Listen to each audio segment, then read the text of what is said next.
Assalamualaikum warahmatullahi wabarakatuh. Perkenalkan, nama saya Ramadan Ragil Wijaya.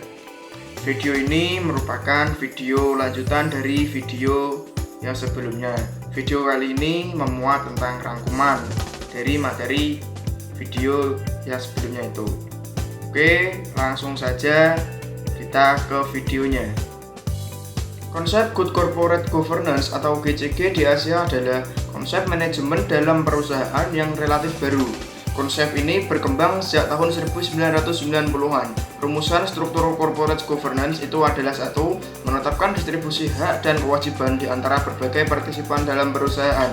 Dua, menetapkan berbagai aturan dan prosedur dalam membuat keputusan mengenai perusahaan. Di Indonesia, GCG mulai populer pada tahun 1997.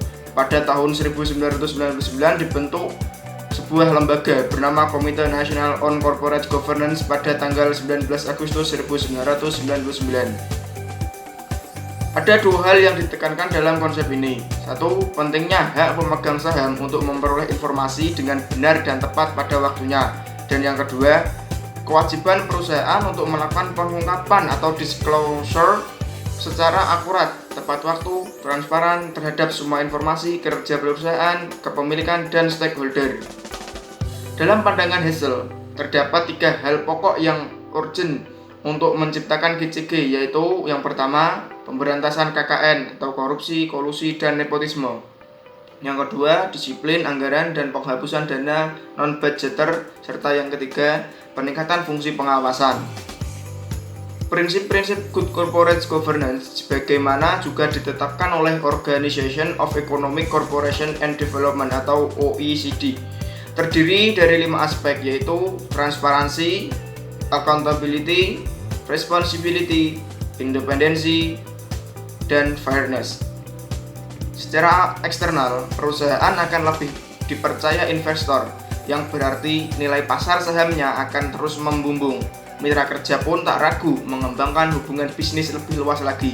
Secara internal, suasana kerja juga menjadi lebih kondusif. Tak kalah pentingnya terciptanya keseimbangan kekuatan di antara struktur internal, sehingga pengambilan keputusan bisa menjadi lebih dipertanggungjawabkan. Penerapan prinsip-prinsip GCG telah peneliti temukan di BASDA, Kota Yogyakarta. Untuk mengukur kepuasan responden atau Muzaki terhadap penerapan prinsip-prinsip GCG, peneliti menggunakan kuesioner dengan skala 1 sampai 10. Semakin tinggi skor yang diberikan, maka semakin tinggi tingkat kepuasan Muzaki terhadap BASDA Kota Yogyakarta. Dan sebaliknya, semakin rendah skor yang diberikan, maka semakin rendah pula tingkat kepuasan Muzaki. Dampak dari penerapan prinsip-prinsip GCG yang pertama, meningkatnya kesadaran para pegawai dalam penunaian zakat profesi. Kedua, meningkatnya fungsi dan peranan badan amil zakat.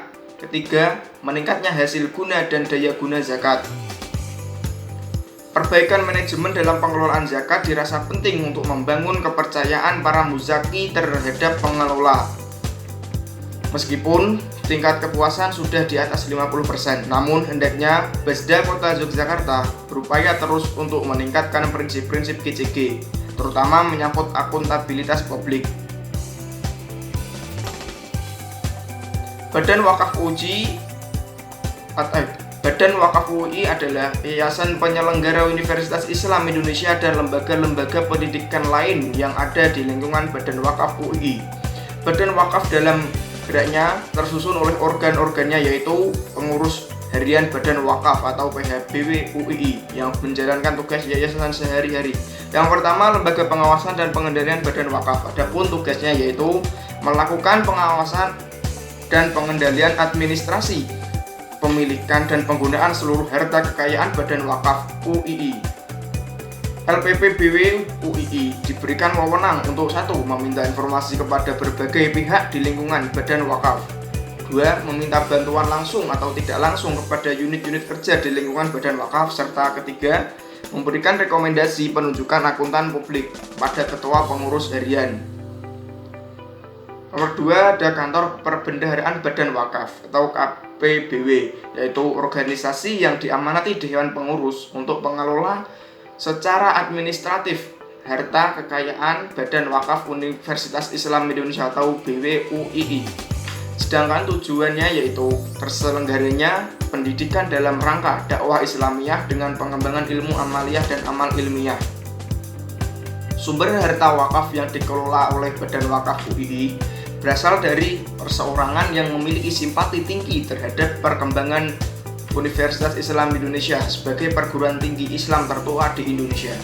Wakaf yang diterima bisa dalam bentuk tanah, sebagaimana dikenal di Indonesia, tetapi juga bisa dalam bentuk sumbangan yang saat ini dikenal sebagai wakaf tunai. Pengelolaan harta wakaf produktif dapat berupa 1. Pengembangan akademik, 2. Perintisan perpustakaan, 3. Perkebunan, 4. Pendirian unit percetakan dan penerbitan Universitas Islam Indonesia, 5. Penyusunan rencana pembangunan gedung, 6. Pendirian pondok pesantren, 7. Mendirikan SMU UII, yang ke-8 atau yang terakhir mendirikan Taman Kanak-kanak Sultan Agung. Demikian penjelasan yang dapat saya sampaikan. Saya ucapkan terima kasih yang sudah menonton dan saya mohon maaf jika masih ada kesalahan atau kekurangan. Wassalamualaikum warahmatullahi wabarakatuh.